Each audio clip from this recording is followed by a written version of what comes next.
Давайте посмотрим, гремит на пороге, стоит, какие события на пороге.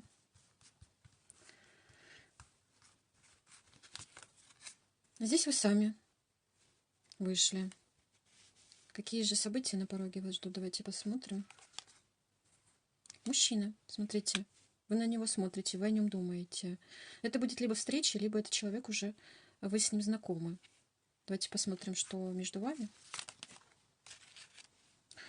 Два голубка. Не два голубка, здесь два лебедя, да, и сердце. Между вами здесь любовь. Вы думаете об этом человеке, вы не забыли его, и он о вас думает. Возможно, вы сейчас с ним на расстоянии. Давайте посмотрим дальше. Или это будет какой-то приятный разговор, может быть, между вами. О чем этот разговор будет? О каком-то будущем, о счастливом будущем. Карта Клевера — это всегда какие-то благоприятные события на пороге.